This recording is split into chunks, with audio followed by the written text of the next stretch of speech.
오늘 아침에는 방금 봉독한 예레미야의 19장 11절에서 14절까지 있는 말씀을 통해서 하나님의 생각에 초점을 맞추라는 제목의 말씀으로 함께 은혜를 나누고자 합니다.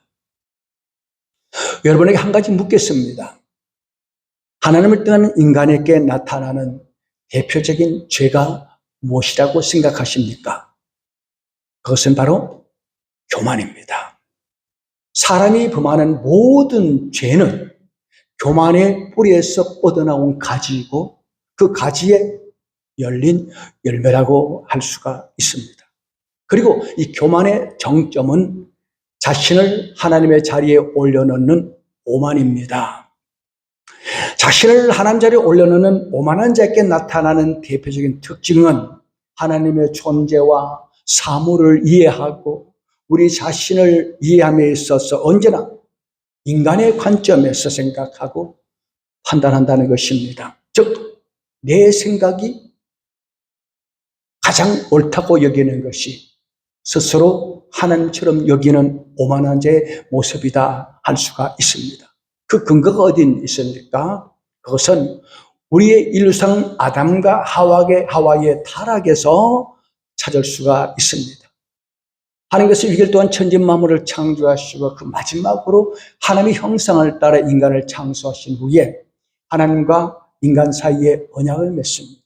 그 언약의 내용이 뭐냐 그러면은 동산중앙에 생명나무를 두시고 선악과를 알게 하는 나무를 주셨는데 생명나무의 열매를 먹으면 영원히 살고 선악과를 아는 열매를 먹으면 반드시 죽는다는 것으로 이는 순종과 불순종을 통해서 인간의 운명이 결정된다는 이를테면 행위 언약을 말합니다. 그러나 하나님의 피조물 인간은 하나님의 의존적 존재로 창조되었고 타락 이전에 우리 인간은 하나님을 알고 사물을 인식함에 있어서 인간을 바로 알매 있어서 항상 특별 계시인 하나님의 말씀에 비추어서 해석하고 판단했습니다. 근데 아담과 하와는 시험에 들어서 범죄하게 되었는데 하와가 아담이 집을 비운 사이에 하와가 가장 가깝게 지냈던 벗처럼 지냈던 뱀이 하와를 찾아옵니다. 이 뱀은 사탄이 부리는 사탄의 종입니다. 그래서 가만히 하와에게 찾아와서 속삭입니다. 하와야, 이거 먹으면 반드시 죽는다 하느냐? 안 죽는다. 너 이거 먹으면 하나님처럼 되는 거야. 욕을 하는 거예요. 하나님의 말씀과 정반대로 말합니다. 근데 하나님이 이 열매를 먹으면 반드시 죽는다고 하신 하나님의 말씀이 옳은가? 먹어도 죽지 않는다는 뱀의 말이 옳은가? 이 두 말 가운데 내가 시험해보고 내가 결정하겠다는 그런 유혹을 받게 되죠. 그래서 뱀이 말하는 선악과 열매를 보는 순간 보암직하고 먹음직하고 지엽게 할 만큼 탐스러운지라 다 먹었어요. 다 먹고 나서 어떻게 되었습니까? 인간에게 즉시로 영적 사망 선고가 내려졌습니다. 그뿐만 아니라 이 땅에서 고통과 눈물 속에 살다가 육신이 죽으면 지옥 갈 그런 운명에 놓이게 되었습니다. 영적 사망이 뭐냐? 하나님을 떠난 모든 인생들은 영적으로 죽었다 그랬거든요. 영적으로 죽었다는 말은 하나님과 분리되었다는 거예요. 생명의 근본이시며 지혜와 지식인 근본이신 하나님과 분리된 것이 영적 사망입니다. 그래야 인간은 죽음의 형벌을 받았을 뿐만 아니라 총명이 어두워졌어요. 그래서 만물의 존재에 거론되시는 하나님과 하나님이 없다고 부정하고 하나님만 되신 모든 사물을 인식함에 있어서 아직 타락했습니다. 이성이 타락했단 말이에요. 전인격적으로. 그 타락한 결과 우리 인간은 하나님을 부인합니다. 그런가 하면은 인간 자신과 세상에 존재하는 모든 사물을 해석함에 있어서 타락한 이성을 잣대로 판단합니다. 이게 뭡니까? 자기 이성의 잣대로 스스로 판단하고 해석하는 것은 바로 인간이 스스로 하나님 자리에 앉게 되었다 하는 그런 말이에요. 그 이후부터 모든 타락한 인간은 내가 하나님이에요. 내 생각이 바로 옳고 내 말이 바로 바른 말이고 남의 말이 인정하지 않습니다. 그 대표적인 인물이 누굽니까? 찰스 다윈입니다. 이 다윈은 하나님의 존재는 물론 하나님께서 모든 만물을 종류대로 창조하셨다는 이 창조를 부정합니다. 이 세상에 존재하는 모든 것들은 하나의 종이 점진적인 변화를 통해서 다양해진다고 주장하는데 이것을 가리켜서 다윈의 진화론이라 그렇게 말합니다. 그러니까 항상 신의 존재와 사물을 해석함에 있어서 내가 하나님이에요. 내 생각은 옳은 거예요. 근데 이 다윈의 진화론이 허구라는 것을 잘 보여주는 일화가 있습니다. 다윈이 태평양 적도에 걸쳐 진주처럼 뻗쳐 있는 남양도군에 가서 그곳에 살고 있는 시인종들을 관찰했습니다. 그리고 그가 한 가지 사실을 발표했는데 저 남양도군에 살고 있는 식인종들이 개화되려면은 수천이 걸려야 된다. 그의 진화론 관점에서 사람을 잡아먹는 식인종이 정상적인 사람이 되려면은 수천 년이 된다는 그런 발표를 했습니다. 그런데 그 발표가 있은 지 수년 후에 식인종에게 변화가 일어났습니다. 사람을 잡아먹던 그 미개한 식인종들이 완전히 변했습니다. 정상적인 사람으로 변했어요. 그 이유는 바로 그 남양도 군에 선교사가 들어가서 복음을 전했고 복음의 건설을 그들이 중생을 한 거예요.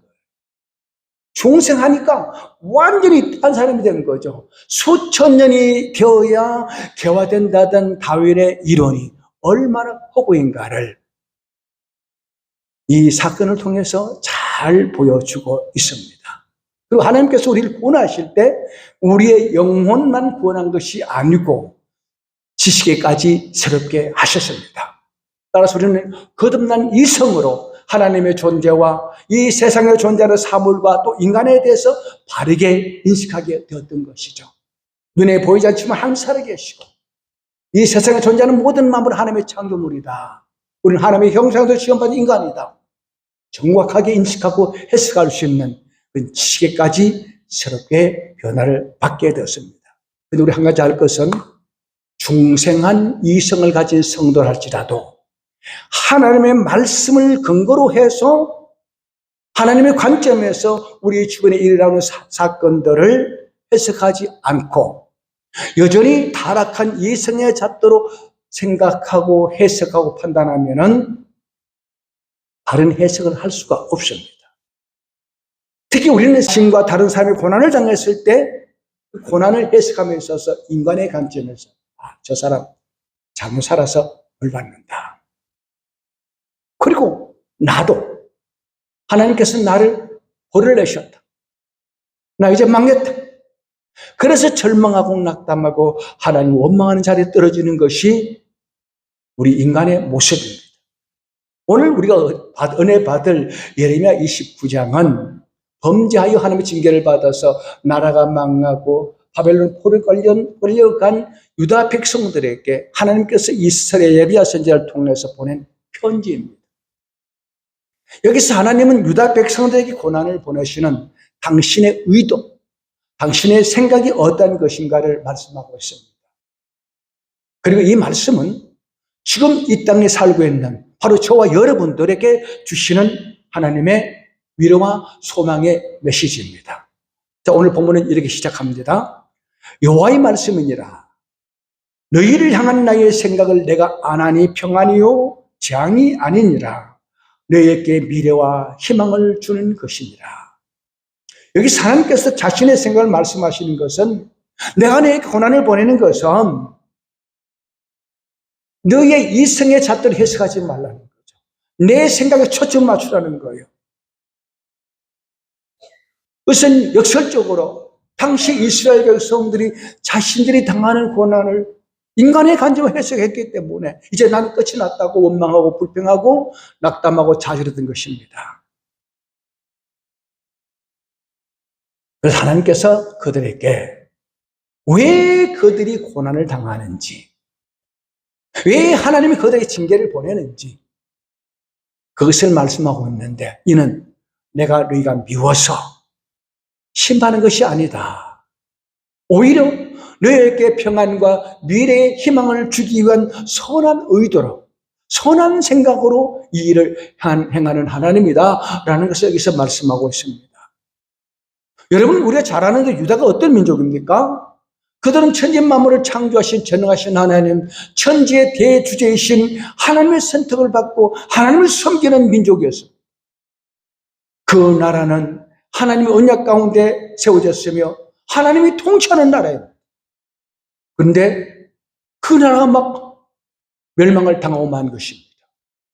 이는 현실적으로만 아니라 언약적인 측면에서 감안할 때도 유다 백성들의 실로 감당하기 어렵고 납득조차 하기 어려운 그런 일이라 할 수밖에 없습니다. 그렇잖아요. 유다 백성들은 나라가 망했단 말이에요. 70년 동안 이방 나라에 포로로 산다는 거예요. 이건 엄청난 재앙입니다. 그것은 하나님께서 그들을 버리신 것을 의미하며 저주하신 것으로 받아들일 수밖에 없는 그런 상황입니다. 한편으로 그들은 자기들에게 그러한 재앙을 내리신 하나님을 향해 불평하고 원망합니다.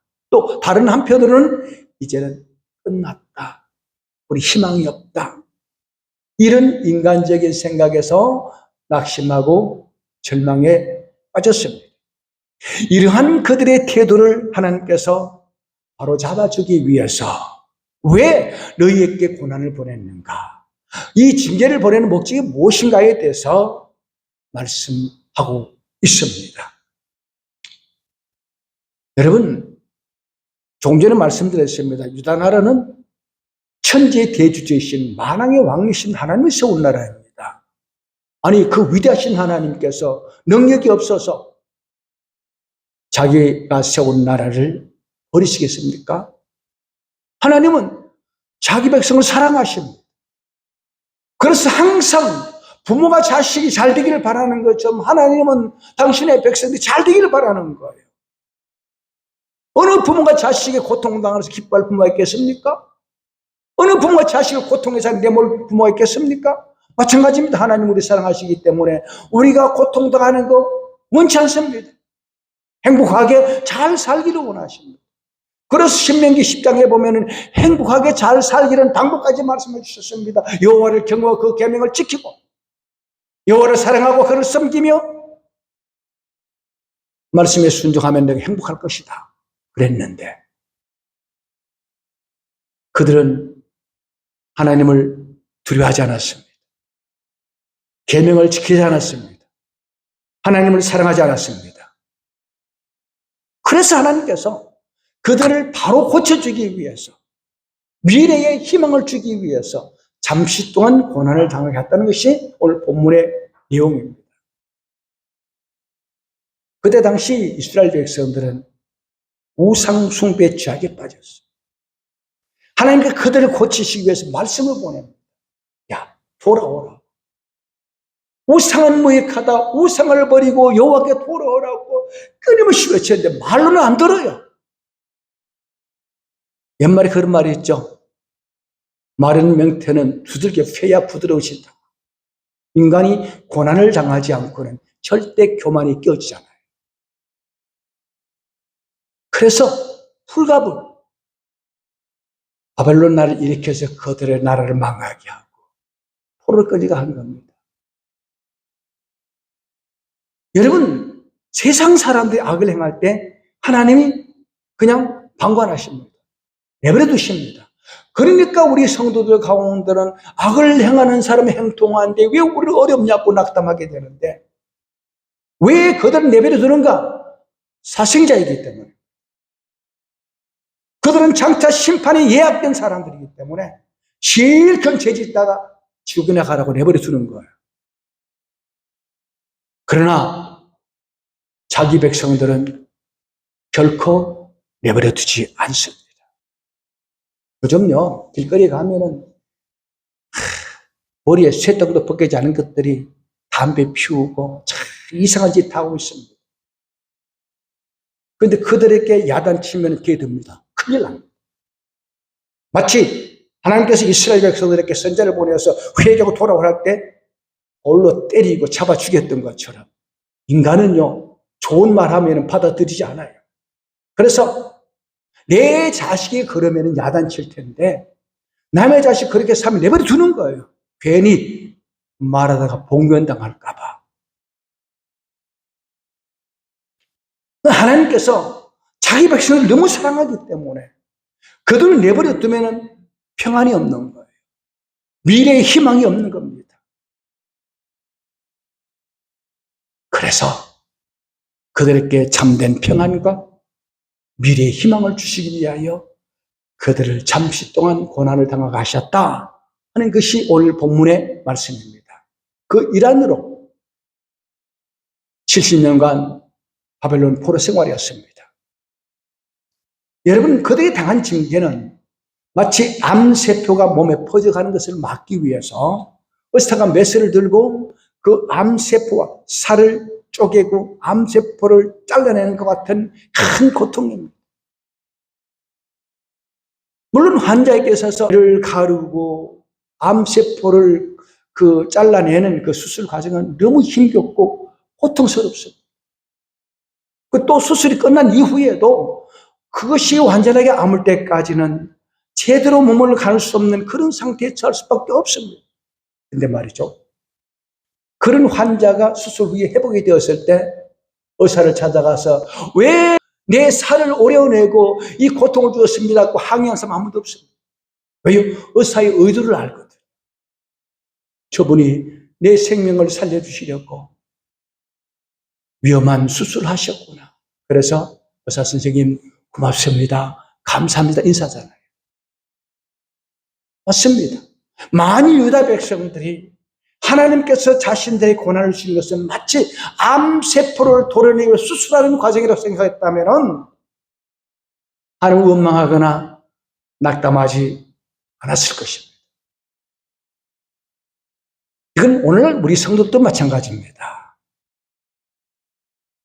너희가 고난당했을 때 너 인간의 관점에서 해석하지 말라. 내 생각에 초점을 맞추라. 내가 내 고난을 주는 것은 재앙이 아니다. 암 환자를 수술하는 것은 그들을 죽이는 것이 아니에요. 살리기 위한 것이에요. 그럼 우리 성도들이 고난을 당했을 때에 하나님 나를 버렸다고 원망하고 낙담하지 말고 오히려 감사해야 돼요. 하나님께서 이스라엘 백성들을 애굽에서 인도내신 후에 40년 동안 광야에 고난의 떡을 먹게 하십니다. 왜 그렇습니까? 그들을 위하여 젖과 꿀이 흐르는 가나안 땅을 준비해 놓았는데 애굽에서 바로 불러낸 그들은 이 노예 근성으로 꽉 차 있어요. 그 교만이 꽉 차 있어요. 그래서 40년 동안 고난의 떡을 먹으면서 고난을 통해서 그들을 낮추시고 젖과 꿀이 흐르는 가나안 땅에서 정말 잘 살 수 있는 그런 신앙으로 무장을 시키기 위해서 그렇게 고난을 주신 거예요. 마찬가지로 하나님 우리를 죄와 사함을 구원해 주시고 영원한 약속의 땅 천국에서 영원한 안식을 누릴 수 있는 그런 성화된 인품을 만들기 위해서 우리의 교만을 깨뜨리시고 겸손하신 예수님의 성품을 만들기 위해서 불로 연날하는 것이 하나님의 뜻이다. 이것이 오늘 본문이 가르치는 말씀입니다. 그래서 히브리서 12장 11절에 보면은 무릇 징계가 당시에는 즐거워 보이지 않고 슬퍼 보이나 후에 그로 말미암아 연단받은 자들의 의와 평강의 열매를 맺느니라 했습니다. 이사야 55장 8절 9절에 보면은 내 생각이 너희 생각과 다르며 내 길은 너희의 길과 다름이니라. 이는 하늘이 땅보다 높음 같이 내 길은 너희 길보다 높으며 내 생각은 너희의 생각보다 높음이라 했습니다. 그러므로 우리에게 어떤 고난이 찾아올지라도 하나님의 관점에서 로마서 8장 28절에 있는 말씀, 무릇 하나님을 사랑하는 자는 그 때때로 부르심을 받은 자들은 모든 것을 합력하여 세우시더니 이 하나님의 말씀에 비추어서 하나님의 생각에 붙들려서 하나님의 생각에 초점을 맞추고 하나님을 바라볼 때 우리에게 구원의 은혜가 임할 수가 있다는 것을 가르쳐주고 있습니다. 자, 이어서 12절 13절을 보면은 너희가 내게 부르짖으며 내게 와서 기도하면 내가 너희들의 기도를 들을 것이요 너희가 온 마음으로 나를 구하면 나를 찾을 것이요 나를 만나리라. 이것은 고난당하는 우리에게 고난에서 벗어나는 길을 가르쳐주고 있습니다. 내가 너희를 버린 것이 아니다. 너희들의 몸도 마음도 나를 떠나버렸기 때문에 나를 찾으라고, 내게 돌아오라고 고난을 보냈으니까 환난 가운데 기도하라. 나를 찾으라. 그럼 내 기도를 들을 것이고 너를 만나줄 것이다 하는 것이 오늘 본문의 말씀입니다. 여러분, 우리가 어떤 사람입니까? 하나님이 사랑하기를 자기 외아들 예수 그리스도를 우리 죄에 대신해서 화목제물로 내어 주시기까지 사랑하신 하나님이십니다. 세상에 있는 자기 사랑을 사랑하시되 끝까지 사랑하신다고 그랬어요. 그런데 왜 당신의 사랑하는 자들을 고난의 길을 걷게 하십니까? 그것은 하나님께 돌아오라. 자꾸 세상을 향해 가는데 그대로 내버려 두면은 어떻게 되겠습니까? 절망이죠. 그래서 부득불 하나님은 부모가 자식을 징계하면은 자식보다 부모가 더 아픈 것처럼 하나님이 우리를 징계 채찍을 때릴 때 하나님이 더 마음이 아프신 거예요. 아리시는 거예요. 그래도 우리를 위하여 어쩔 수 없이 징계를 보낸다. 이것을 가리켜 뭐라 그러죠? 사랑의 매다. 그렇게 말합니다. 하나님은 진노 중에라도 얘기하고 부르짖으면은 하나님은 다시 만나주시고 회복시켜 주십니다. 그러니까 우리가 지금까지 어떻게 살았든지 그거 개의치 않습니다. 회개만 하면 다 받아주십니다. 다 용서해 주십니다. 문제는 회개치 않고 자꾸 고집을 피우면 어떤 때는 마치 버리신 것처럼 보입니다. 그러면 하나님은 절대 버리지 않습니다. 그 버리지 않는 근거가 뭡니까? 오늘 본문 14절에 이렇게 말합니다. 이것은 여호와의 말씀이니라. 나는 너희들을 만날 것이며 너희를 포로된 중에서 다시 돌아오게 하되 내가 쫓아보냈던 나라들과 모든 곳에서 모아 사로잡혀 떠났던 그곳으로 돌아오게 하리라. 이것은 여호와의 말씀입니다. 11절에도 여호와의 말씀이라는 말씀을 시작하고 오늘 14절에 두 번 반복해서 이것은 여호와의 말씀이다 라고 말씀하고 있습니다. 왜 하나님께서 이것은 여호와의 말씀이라고 강조하십니까? 이 말은 내가 내 입에서 나간 말씀은 반드시 성취시키는 진실하신 하나님입니다. 하나님은 만물을 창조하신 전능하신 하나님이시다. 그러니 내가 한 말을 반드시 지킨다. 이것을 말씀하고 있습니다. 그래요.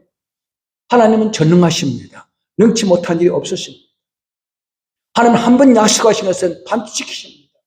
아담에게 여자의 후손에서 메시아를 보낸다 그 약속을 지키기 위해서 처녀의 몸에서 예수를 탄생하게 하셨고 그 예수를 시대에 못 박혀 죽게 하시고 우리를 구원하신 하나님 버리시겠습니까? 처음부터는 다 죄인이었는데 우리가 어려워서 선택했는데 죄 지음 버린 것이 아니라 처음부터 죄인으로 불러왔기 때문에 여전히 거듭났지만 죄의 본성을 가지고 있기 때문에 이 죄의 본성을 걸러내기 위해서 교만을 낮추기 위해서, 겸손한 마음 갖게 하기 위해서 연단하실 것뿐이지 결코 버린 것이 아니다 하는 말씀입니다. 그래서 우리는 매사를 하나님의 관점에서 해석을 해야 됩니다. 하나님의 관점에, 하나님의 생각에 초점을 맞춰야 됩니다. 우리가 그냥 사물을 바라보면 바로 해석할 수 없어요. 성경 말씀도 이생의 잣대로, 과학의 잣대로 들여다보면 도무지 믿어지지 않습니다. 그러나 하나님의 말씀의 안경을 쓰고 만물을 바라보면 바른 해석을 할 수가 있습니다. 하나님의 말씀의 안경을 끼고 내 현실을 바라보면 미래가 보입니다. 말씀을 통해 하나님의 음성을 듣고 말씀을 통해 하나님의 뜻을 깨닫게 되고 말씀을 통해서 우리는 길을 찾을 수가 있습니다.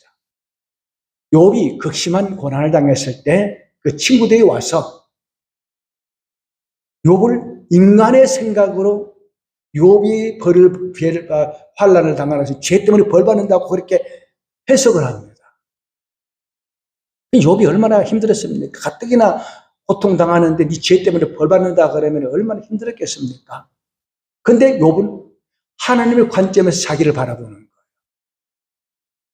뭐라고 했습니까? 내가 가는 길을 그가 아시나니 그가 나를 단련하신 후에는 내가 순금같이 나오리라. 하나님의 생각에 초점을 맞추고 하나님의 관점으로 자기를 들여다보니까 미래가 보이는 거예요. 희망이 보이는 거예요. 죽어도 산다는 영원한 희망이 보인단 말이에요. 그리고 그 믿음을 보시고 하나님께서는 욥의 고난을 돌이키시고 갑절에 복을 주셨다라고 그렇게 말씀하셨습니다. 그래서 오늘 본문에 보니까 너희가 환난 당할 때 전심을 내게 부르짖 기도하라. 그럼 내가 들을 것이고 너를 만나줄 것이다. 시편 50편 15절에 보니까 환난 날에 나를 부르라. 내가 너를 건지리니 네가 나를 영화롭게 하리라 했습니다. 오늘 본문 11절을 다시 읽고 말씀을 정리하겠습니다. 여호와의 말씀이니라. 너희를 향한 나의 생각을 내가 아나니 평안이요 재앙이 아니니라. 너에게 미래와 희망을 주시는 것이니라. 여러분, 현실이 아무리 힘들고 어렵더라도 인간의 이성의 잣대로 현실을 보지 마시기 바랍니다. 내 생각대로 판단하지 마시기 바랍니다. 하나님 말씀 안에서 현실을 바라볼 수 있는 영적인 눈이 열리기 바랍니다. 그리고 하나님께 기도하십시오. 지금 우리 나라도 참 어려운 위기에 처해 있습니다. 걱정하지 마십시오. 기도하면 찾으면 만나 주십니다. 옛날에 중국의 어떤 마을 전체가 불이 났어요. 다 집 막 타들어가는데 한 집에 나이 많은 노파가 살고 있었는데 그 노파 지붕에 올라가서 막 소리를 지릅니다. 예수님, 우리 집 지켜주세요. 막 소리를 지르는 거예요. 불이 나서 다 바깥에 나왔던 사람 그 소리 다 들었어요. 근데 그 밤에 다른 집은 다 불에 타서 잿더미가 되었는데 예수님께 기도했던 그 할머니 집은 멀쩡했다는 거예요. 왜 그럴까요? 그들에게 이 할머니가 믿는 하나님은 살아계신 것을 알리기 위해서입니다. 힘드십니까? 나의 고난은 하나님의 영광을 나타내기 위한 고난입니다. 하나님을 신뢰하십시오. 기도하십시오. 찾으십시오. 그러면은 우리의 환난을, 우리의 눈물을 기쁨으로, 평안으로 바꾸어 주실 것입니다.